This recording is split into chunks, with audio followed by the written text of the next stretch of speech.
shaped by centuries of British history. From state occasions to grand weddings, every aspect of their lives is governed by traditions. For the nation, they provide spectacular moments. Everything the royals do has symbolism, has significance. We take a look through the Royal Rulebook from the very beginning. The traditions of birth. We have this tradition of royal women coming out of hospital, having just given birth, carrying the baby, having to look all happy. We examine the traditions of marriage. It was always a sort of belief that the prospective bride had to be a virgin. Diana obviously proved to be the ideal virgin. And those of grand state occasions. My lords and members of the House of Commons. The Queen does not come to the Commons. The last time a monarch came to the Commons was Charles I, and he rode his horse into the Commons and tried to arrest 5 MPs. We meet the photographer who spent decades covering royal traditions. I was actually witnessing history in the making, no question about that.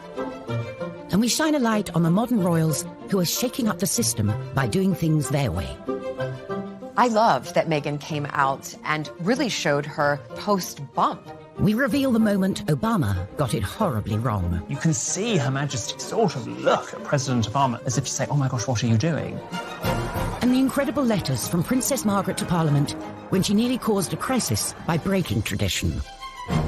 She said, I am particularly anxious that whatever may happen may not cause any embarrassment either to you personally or to the government. She knows everything is hanging on this. These are the secrets of the royal traditions. Royal traditions take centre stage in our nation. Grand ceremonies with thousands of years of history form the very fabric of our society. These royal occasions, rich in pomp and ceremony, set us apart from the rest of the world. The Queen sees tradition, sees ceremony as absolutely vital to maintaining the strength of the monarchy. That, to me, is what makes the royal family the royal family. It is the kind of protocols and traditions that they've had for centuries. When it comes to traditions, royal marriage is steeped in them.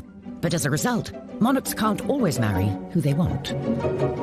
Prince Charles met Camilla when he was young and single. He was introduced to her through her flatmate. Camilla had been dating Andrew Parker Bowles, and then they split up in 1971. She then met Prince Charles. Apparently, she said, my great-grandmother was the mistress of your great-great-grandfather, so I think we have something in common. Romance blossomed, but as a royal... That whomever he married, who would be the next Queen of England, had to be a member of the nobility and had to be whiter than white. There was a sort of general belief that the heir to the throne should marry a virgin. The pressure for Prince Charles, and really everybody else before him, was huge. You know, there are all these, ticking of the boxes. Charles's cousin and godmother, Patricia Mountbatten, said Charles never actually asked the Queen for formal permission to marry Camilla, but if he had, I don't think it would have been allowed. Charles, no longer the young bachelor, under growing pressure to find the perfect bride. Enter the blue-blooded teenager, Lady Diana Spencer. She was young, she was from a good background, and it was insinuated that she hadn't had a lot of relationships before. There was pressure on him to get engaged and to get married, because at 33, he really had to produce an heir. He'd only met Diana 12 times before they got engaged, so was it really about love, or was he looking to fulfil his role as prince? Prince Philip did write a couple of notes saying, you've got to make up your mind, yes or no. You can't keep this girl hanging around. At 3 o'clock, Prince Charles and Lady Diana appeared for the first time in public. With the words of his father ringing in his ears, Charles bowed to tradition and quickly moved to close the deal. And I'm amazed that she's been brave enough to take me on. And I suppose in love. Of course. Whatever in love means. Particularly now, through the eyes of the 21st century, we watch that interview and just cringe, because he either didn't love her or he didn't know how to tell her he loved her. In July 1981, the traditional fairy tale wedding played out in front of a global television audience of 750 million. But both, in fact, had reservations. A couple of days previously, Diana had had supper with her sisters, And she said, I don't think I can do it. I don't think I can go through with it. And one of them said, bad luck, Dutch, the nickname for Diana, bad luck, Dutch. Your face is on the tea towel now. You've got to do it. And she already at that point thought that Charles had a mistress in Camilla Parker Bowles, and of course, she was right. Tradition, which brought the two of them together, was not enough to save the marriage, which ended in separation in 1992 and finally came to a close in 1996 with divorce. The traditional way of doing things just didn't work. If Charles had been allowed to sort of pursue who he wanted and marry who he wanted, it would have saved Diana a lot of heartbreak, and it would have saved the whole family a lot of heartbreak. Coming up, the very special christening gown, passed down through every royal generation for over a century. The Honiton lace christening gown is the most wonderful symbol of royal tradition. And discover how Princess... That yes, she can marry him, that's fine, but she must lose her title and she will lose her position.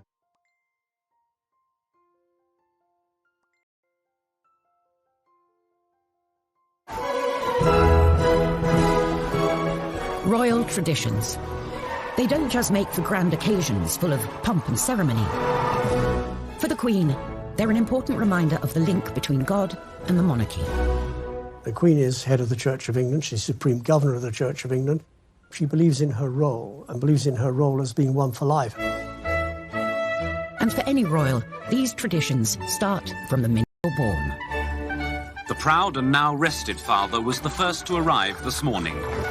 One wing of a hospital in West London has become synonymous with royal traditions when it comes to births.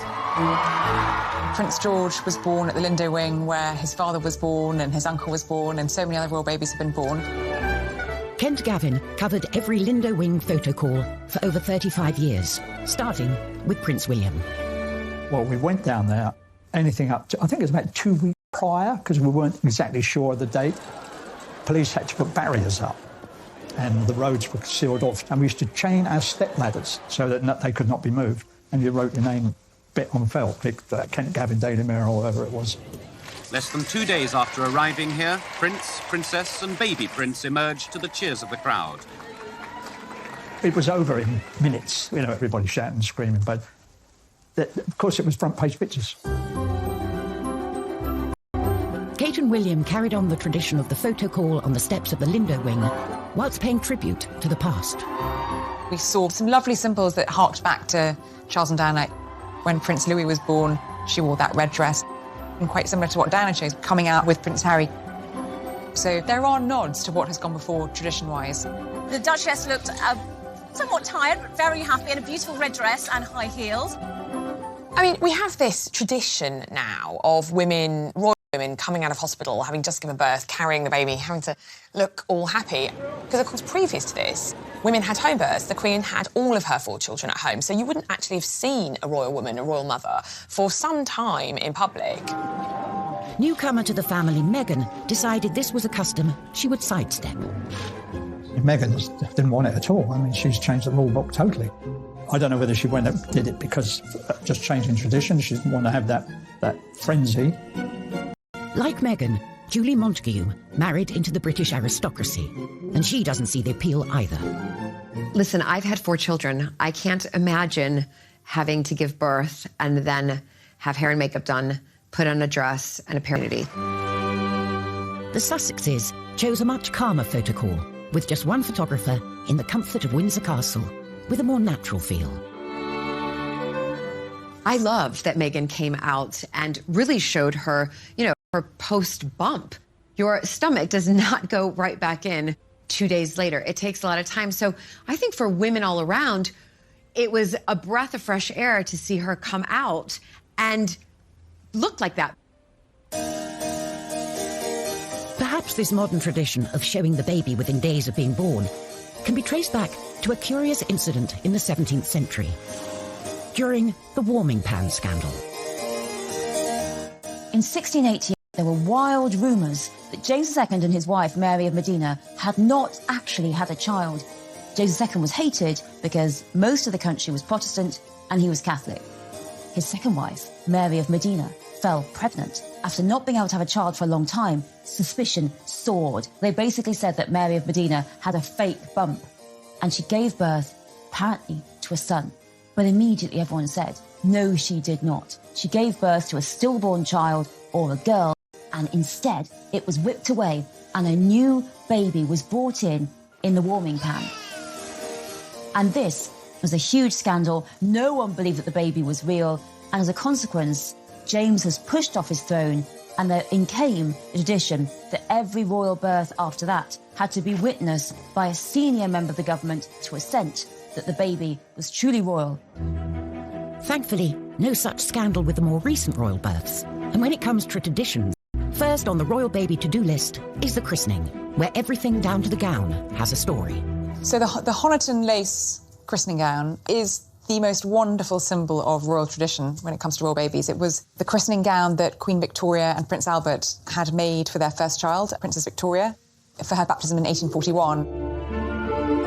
Made of fine lace from Honiton in Devon, it was used as the christening gown for every king, queen and minor royal for 163 years, including our current queen, for her christening in 1926, and Prince Charles in 1948. Here is the first picture of His Royal Highness Prince Charles of Edinburgh, second in the line of succession, just 4 weeks old. Over 30 years later, he carried on the tradition with his own son. Granny was christened in this. Great Granny. And I was. But I was christened in this. Looks remarkably well despite it. The Victorian gown. Prince Edward and Sophie Countess Wessex's firstborn, Lady Louise, was wearing it. The Queen noticed that it was looking quite fragile, and she commissioned her dresser, Angela Kelly, to make an exact replica of it to be worn by future babies. And since 2004, the gown has been worn by every royal baby, right up till Archie. As well as the gown, a big part of the christening experience is the all-important pictures with the family. Kent Gavin was handpicked by the palace as the only photographer for Prince William's big day in 1982. On arrival at the palace, I was given a list of the running order to which I could expect the photo call to take place. And the first one was Diana and Charles, and the only thing was that William was crying his eyes out. But Diana had the solution to that on and off during the photo call, and that was to put her little finger in his mouth. About 3 minutes had taken place before that picture was taken because of William hollering and hooting.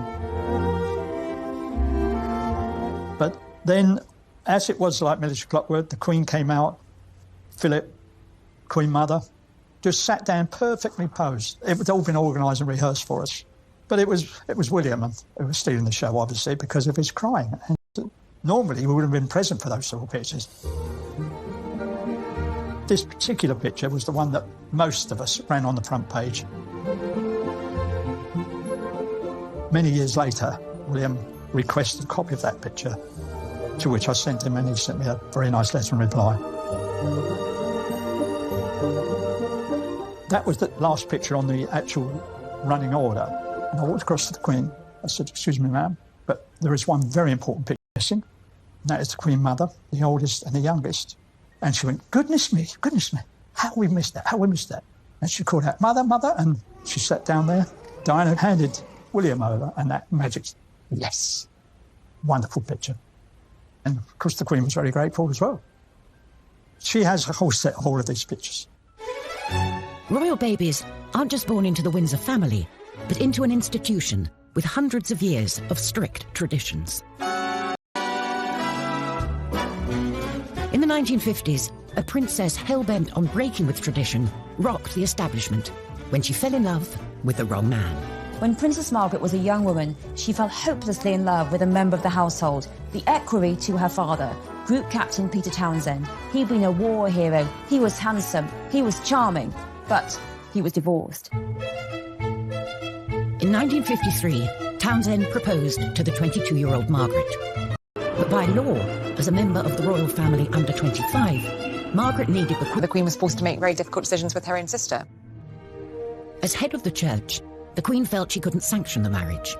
She asked Margaret to wait for 2 years, as at 25, the matter would then be up to Parliament. They knew that there was every likelihood that if they bought time, they might be able to sabotage Margaret's relationship with Townsend. But years later, the tradition-breaking couple are still together, and the relationship becomes a constitutional issue. Kate Williams is at the National Archives with files relating to the case, which remain top secret for 50 years. Princess Margaret's 25th birthday really begins this panic and this crisis in government. This letter is amazing. It's written by Margaret on August the 15th from Balmoral, about a week before she turns 25. She's writing to the Prime Minister, and she says, I'm going to tell you of any personal plans for the next few months. She says, I am particularly anxious that whatever may happen may not cause any embarrassment either to you personally or to the government. She knows everything is hanging on this. My birthday on August the 21st, it will encourage every sort of speculation about the possibility of my marrying Group Captain Peter Townsend. She says, I'm not going to see him over my birthday, but in October, I shall go to London. It is only by seeing him in this way that I feel I can properly decide whether I can marry him or not. The Queen knows I'm writing to you, but no one else does. This is a secret letter from Princess Margaret to the Prime Minister saying, this is what's going to happen. With the threat of this possible marriage very real, the government sprung into action. This letter is from the Cabinet Secretary, Norman Brooke, and it's written the day after her birthday, and it is advising the Prime Minister on what to do next. And he's saying, I am quite clear that this is not a matter for the Prime Minister alone, and crucially, it's not just the British government, it has to be the other Commonwealth governments. They all have to be consulted, and they all have to agree. With the seemingly impossible task of gaining Commonwealth consensus, the government set harsh conditions for Margaret. They say to her that yes, she can marry him, that's fine, but she must lose her title and she will lose her position on the civil list. So with absolutely no money or no status whatsoever, she really will be completely excluded. For Margaret, just 25, the cost of what she would lose by breaking with tradition was just too much. I would like it to be known that I have decided not to marry Group Captain Peter Townsend. For a princess, love is not straightforward in the 1950s. It becomes about politics, about religion, and about society itself. These days, divorce is no longer a reason for royals not to marry. For however, are still full of traditions. And the Victorians are responsible for a fair few. Queen Victoria chose to wear a white wedding dress, a tradition that has passed down through the generations. Up until then, royals and indeed commoners generally tended to wear coloured dressings. And the couple chose to have a wedding cake which had a topper on it with figurines of the bride and groom. There's a traditional role for the bouquet too. Their eldest daughter set another tradition when she picked some myrtle from Osborne House for her wedding bouquet. And again, it's something we've seen with both William and Kate and Harry and Meghan. The Queen Mother started her own tradition when she put her wedding bouquet on the grave of the unknown soldier in Westminster Abbey. Obviously, she lost her brother in World War I, so she was probably thinking of him. Traditionally, the royals marry in abbeys and cathedrals, like St. Paul's or Westminster. Charles and Camilla were forced to choose a more humble venue. Both Charles and Camilla wanted to have a civil service at Windsor Castle, but they were slightly dismayed to find out that if they had been granted a wedding licence by the local council, that means anyone could apply and get married at Windsor Castle for the next year. So they scrapped that. And it did mean that we had the heir to the throne getting married in a local registry office in Windsor with, before him, Mr. and Mrs. Smith, and after him, Joe Bloggs and Kathleen from down the road. There's one tradition the nation and the world looks forward to at any royal wedding.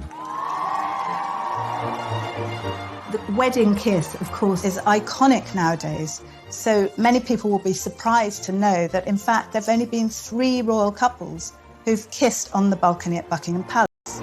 There was Princess Diana and Prince Charles. They were the ones that really started that tradition. By the time Fergie and Andrew got married, of course, the crowd were waiting for the kiss. And they played up to the crowd and put their hands to their ears. And then the kiss carried on.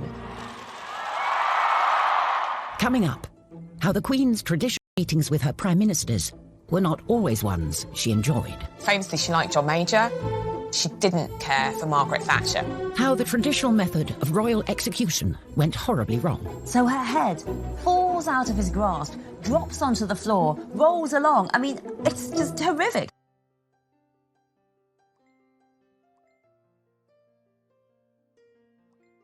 British history. For 67 years, she's been front and centre at every ceremonial event, from trooping the colour to state opening of Parliament. If the Queen were a stick of rock and you cut it through, you would read duty written on her insides. As head of state, it's the Queen who has to give final sign-off before any act of Parliament can become law. And every year since 1952, she's travelled to Westminster to read out the legislation of her government, missing the event just twice, when she was pregnant with Prince Andrew and then Edward. State opening of Parliament, it's absolutely full of tradition, but each of the traditions means something. So, for example, the Queen does not come to the Commons. The Queen is not allowed in the Commons. She's only allowed in the House of Lords. The Commons is for the Commons. It's for the elected parliamentarians, and the Lords is for the appointed parliamentarians. My Lord, pray be seated. Black Rod the messenger walks down to the Commons, and the doors are shut in his face. He bangs 3 times on the doors. The Commons are summoned. MPs file into the Lords to hear the Queen give a speech outlining the agenda for the coming Parliament. Except for one MP, that is. Well, one of the traditions is that an MP is held hostage at Buckingham Palace. In order to make sure that the Queen gets back, one of the members of Parliament is taken hostage the night before and is not returned to Parliament until Her Majesty is safely away from there. Probably usually an MP that the government don't like anyway. While the words are read out by the Queen, they're written by the government. My Lords and members of the House of Commons. When you're in government, the night before the state opening, you are invited to a buffet supper at number 10. And then the speech is read out so that you know what's in it. There are no surprises. My government will legislate in the interests of everyone in our country. Like all traditions, the ceremonies acted out in Parliament are a reminder of an uneasy past between the monarchy and government. You go back to the 1640s during the time of the Civil War and Charles I's interference with Parliament. He interfered all the time, and Parliament didn't like being interfered with, which is why they chopped his head off. Historically, axe was the traditional method to get rid of a king or queen. And 60 years before Charles I, his grandmother, Mary Queen of Scots, had one of the most grisly executions of all. You'd think, as a royal, that if you had to be executed, it would be done in a very official and perfect way, but not for Mary Queen of Scots. So clumsy. First go, he just bashes the back of her head, and she's heard to groan. The second go, the head's still attached. Finally, at the third go, he gets the head off. He holds up the head to shout, "God save the Queen," by the hair, but Mary is wearing a wig, so her head falls out of his grasp, drops onto the floor, rolls along. I mean, it's just horrific. The spectators in this public execution are shocked and horrified. What a dreadful, horrible public execution for this woman who had been known as one of the most beautiful queens in the world. Thankfully, the monarchy is on a more stable footing these days. And as head of state, the Queen carries out her duty by regularly checking in with her Prime Minister. The Queen traditionally meets with the Prime Minister weekly for an audience, tends to be on a Wednesday. They meet for between half an hour and an hour. The idea is that the monarch is briefed on what's happened in Cabinet from the Prime Minister's viewpoint. The Queen's had a business relationship with her Prime Ministers, but there's some that she's liked more than others. She was very fond of Harold Wilson. She was very fond of Jim Callaghan. Famously, she liked John Major. She quite liked David Cameron. She didn't care for Margaret Thatcher.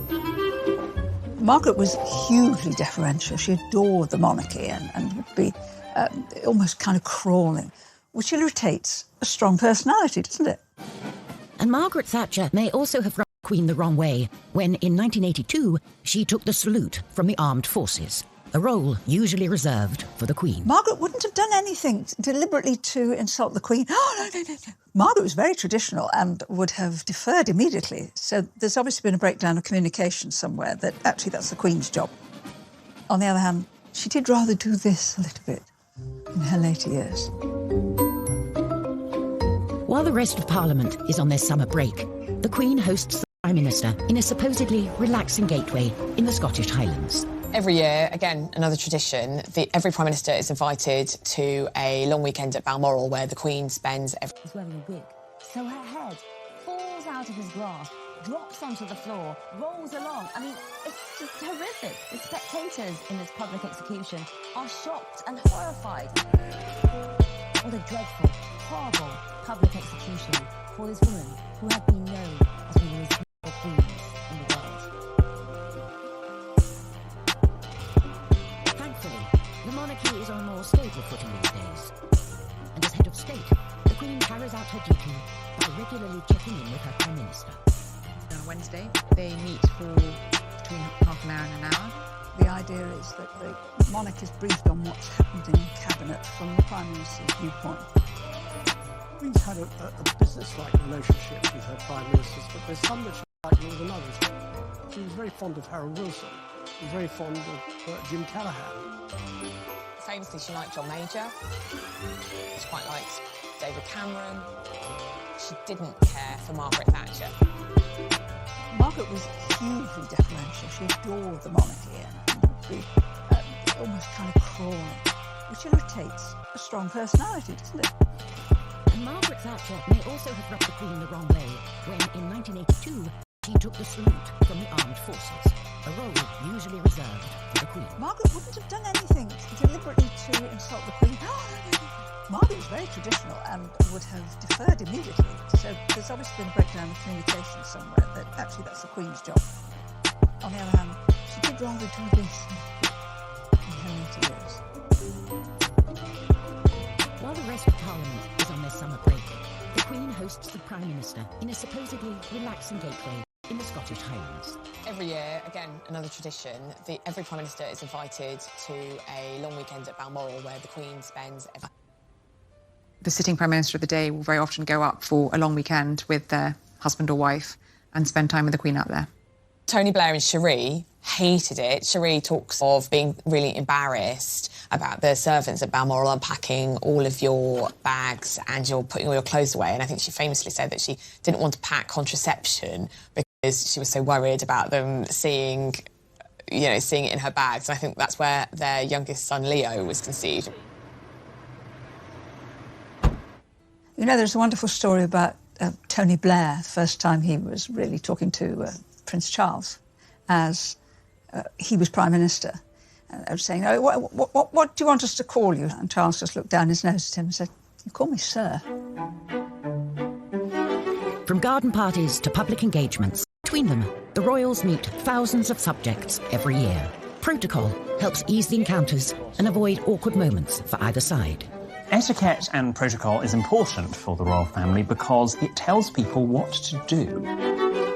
With the Queen, you would say, Your Majesty, followed by Ma'am, and yes, it's Ma'am as in ham, not Ma'am as in farm. And with any other member of the royal family, it would be Your Royal Highness, followed by Sir or Ma'am. If you're a British subject lucky enough to meet the Queen, you're expected to bow if you're a man and curtsy if you're a woman. Now, for men, it is not a bow from the waist at the end, like you would do at the end of a stage show. Now, for ladies, you would do a curtsy. You keep your hands by the side, as straight back, one foot behind the other, and just a gentle bob at the knees. You don't need to do a terribly deep, grand court curtsy, like Theresa May or Margaret Thatcher did. Totally fine 80 to 100 years ago, but today, just a small curtsy will do. We need to show the monarchy some respect. So when Her Majesty has finished interacting with us, if we are the ones leaving the conversation, we don't show our back. We don't just go, yeah, bye, and walk off like so. Instead, you take a few steps backwards before turning and walking away, trying not to show your back. Sometimes, even world leaders get protocol wrong. as President Obama demonstrated when he spoke over the national anthem during an embarrassing moment in 2011. To Her Majesty, the Queen. So President Obama has asked everyone to stand up. So far, so good. He says the words, Her Majesty the Queen. That's all he needs to say. Remember, it's a toast, not a speech. And then, just in that slight pause, To the vitality of the special relationship. the musicians start playing God Save the Queen. You can see Her Majesty sort of look at President Obama. To this blessed plot, this earth, this realm. And then Her Majesty herself breaks protocol. She actually interrupts the national anthem. The Queen. And says, oh, that was very kind, thank you. So she deliberately breaks with the etiquette in order to be more well-mannered. For the monarchy, a break with protocol is rare, but occasionally it attracts people who are rule breakers keen on shaking up the system. Princess Diana was kind of the ultimate royal rule breaker, really, because she dragged the royal family kicking and screaming into the 20th century. She definitely helped transform the monarchy, and I think the royal family we've got today, especially through our boys, is very much through her influence. The Broderick ward of the Middlesex Hospital is the only specially designed AIDS ward in Britain. It was how she engaged in her charity work, which was perhaps the biggest departure. She was really the first royal we saw in public hugging children, putting children on her lap. When we did the HIV/AIDS campaign, we were tackling serious misunderstanding and prejudice. We had a disease that was rampant and that was killing people in a horrible way and for which there was no cure. She came, she sat on the bed to somebody who was dying of AIDS, she held their hand, and it made a difference. It really did. But this break with tradition came at a cost. By opening up more to the press and the public, she grew more vulnerable to the darker side of... A couple of weeks ago, and I got into a taxi, and two paparazzi pulled up at the lights. One got off the back of the bike, undid the cab door, and she fell into the well of the cab. And he said, this person, raise your head, I've got a mortgage to pay. She was in tears when she related that story to me. I just felt for her. Behind the scenes, the monarchy wasn't happy with the change Diana was bringing. She was viewed by many within the institution as someone who was shaking things up too much. We wanted something a bit more safe, a bit more homespun. And she said, no, these are the things that need attention. These are the things that need to be talked about.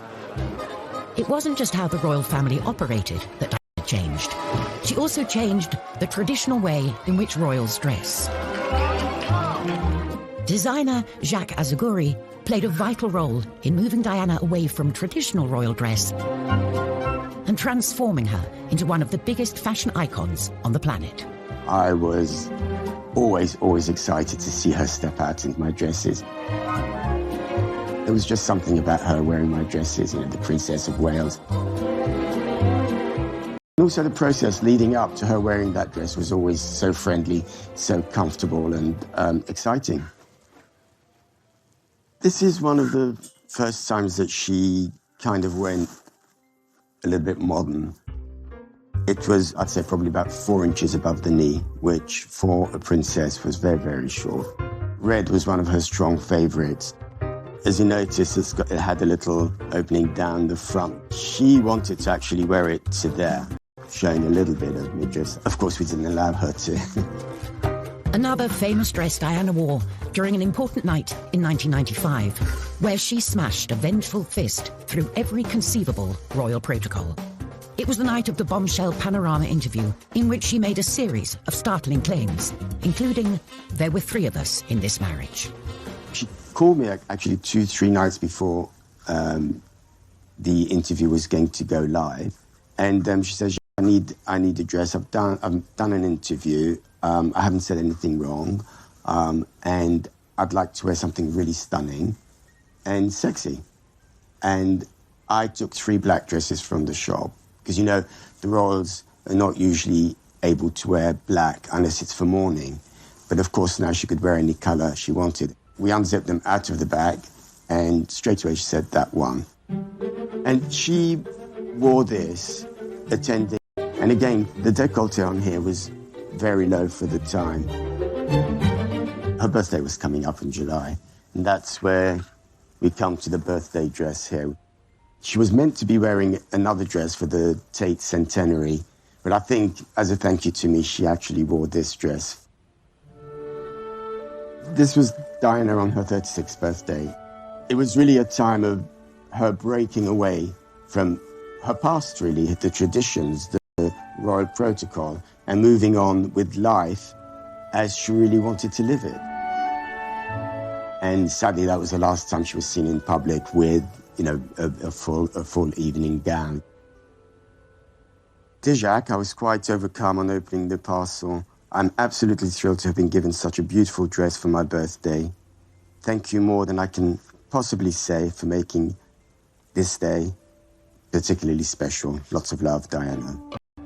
Coming up, Meghan Markle's bumpy introduction to the world of royal traditions. Meghan was criticized for one of the most minor things I've ever heard about, like having a messy bun. And how the royals are kickstarting new traditions fit for the 21st century. When Sussex Royal came about, it racked up over 3 million followers in less than 24 hours, and that broke a Guinness World Record.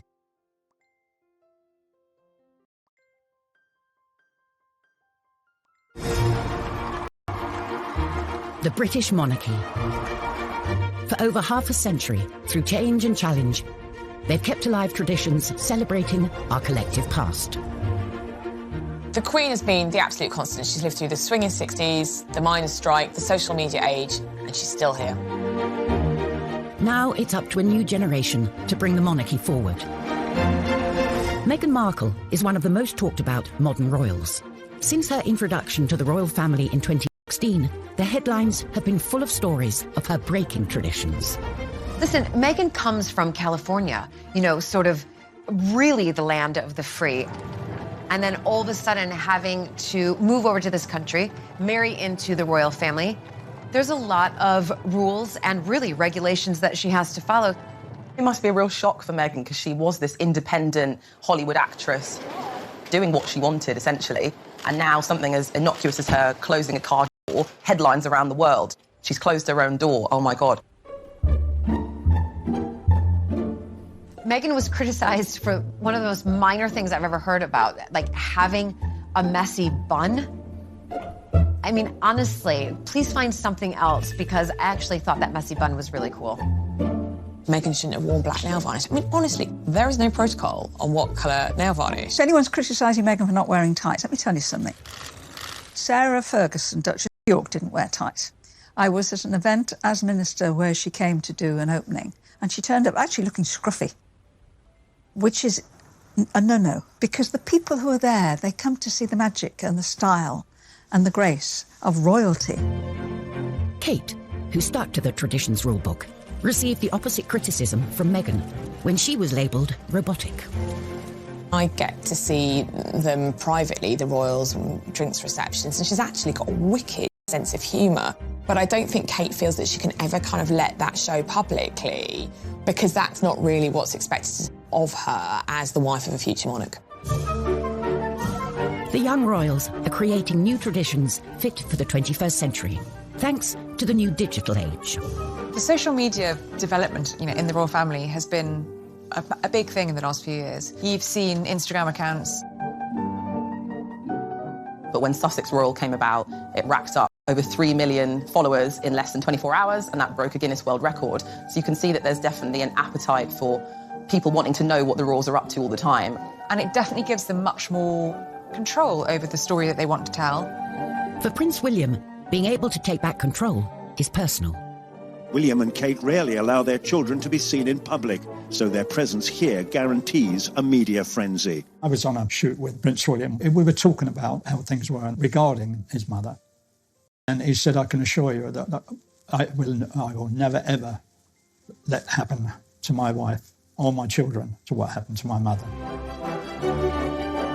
Kate has increasingly taken the tradition of royal photography into her own hands. The royals are issuing and controlling their own images. I'm not on about the public events. I'm on about the birthdays or the special event. You get these lovely pictures that Kate issues. It's taking the sting out of the pathos, if you like. As is tradition, the monarchy will one day pass over to Charles. I think Prince Charles, in many ways, will be a very good sorbet monarch. He'll be a lovely palate cleanser between what we have now and what we will have in the future. Charles, I think, sees the future of the British monarchy similarly to some of the European monarchies, which have kind of massively slimmed down. We've seen that in balcony appearances. You know, we've seen just the Queen with Prince Charles and Camilla and his sons and their spouses. And unlike the Queen, whose opinions remain secret, Charles has already expressed his views in public on topics ranging from the environment to architecture. Charles, I know that he is itching to get involved in government politics and itching to get involved in lobbying at that level. I can only urge you to think of your grandchildren as I think of mine, and of those billions of people without a voice. What he will find very hard to do will be to curb his statement of his opinions, or pushing the government to do things. We don't want the royals to take sides. We really don't want the royals to express opinions on things. Whoever is on the throne, and whatever they wish to express, one thing is for certain. These royal traditions, which have been at the very heart of our nation and monarchy, will remain. This is what makes the United Kingdom, this is why we get the number of tourists we do get, because we do have tradition. And our traditions go back historically hundreds of years, and it's important that we maintain them.